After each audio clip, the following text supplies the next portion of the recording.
زندگی میں سپنوں کے لیے کبھی بھی اپنوں سے دور مت ہونا، کیونکہ اپنوں کے بنا زندگی میں سپنوں کی کوئی قیمت نہیں ہوتی۔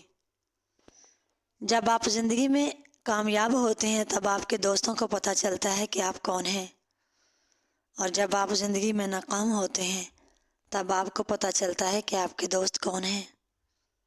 نہ کوئی راہ آسان چاہیے، نہ ہی ہمیں کوئی پہچان چاہیے۔ ایک ہی چیز مانگتے ہیں روز خدا سے، اپنوں کے چہرے پہ ہر پل پیاری سی مسکان چاہیے۔ اچھا دوست ایک پھول کی طرح ہوتا ہے جسے ہم چھوڑ بھی نہیں سکتے اور توڑ بھی نہیں سکتے۔ توڑ دیا تو مرجھا جائے گا، چھوڑ دیا تو کوئی اور لے جائے گا۔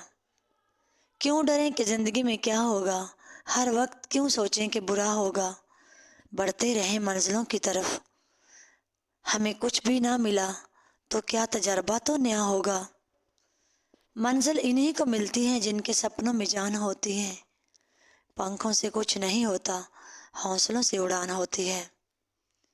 ٹوٹا قلم اور دوسروں سے جلن خود کی قسمت لکھنے نہیں دیتے۔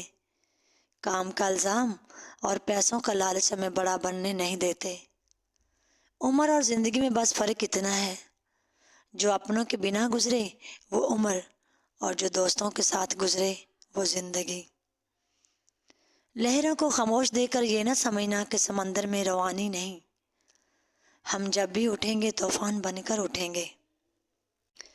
دنیا میں ماں سب سے پیارا رشتہ ہے، جو بہت سی مشکلات کو خود برداشت کر کے اپنی اولاد کو سکھ پہنچاتی ہے۔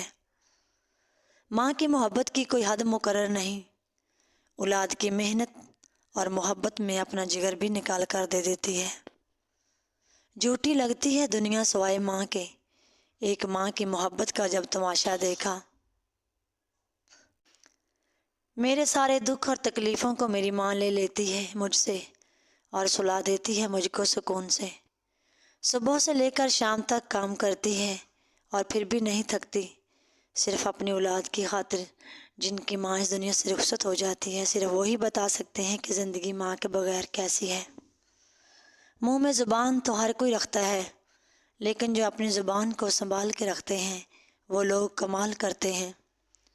کچھ رشتوں میں گنجائش اتنی رہ جاتی ہے کہ ان سے الگ ہونا بہتر ہے۔ کچھ لوگوں کے دل میں زہر ہوتی ہے اور زبان پر شہد ہوتا ہے۔ ہمارا کیا ہوا، ایک عمل ہماری زندگی کو اچھا یا برا بنا سکتا ہے۔ کسی بھی شخص کو بری یا گناہ کی عادت مت ڈالو۔ ہو سکتا ہے کہ آپ گناہ چھوڑ دو اور توبہ کر لو، اور وہ شخص جس کو آپ نے گناہ کی عادت ڈالی وہ آپ کی آخرت میں جہنم کا سبب بن جائے۔ جب آنکھوں سے آنسو سجدے میں بہنے لگیں تب قبولیت میں دیر نہیں لگتی۔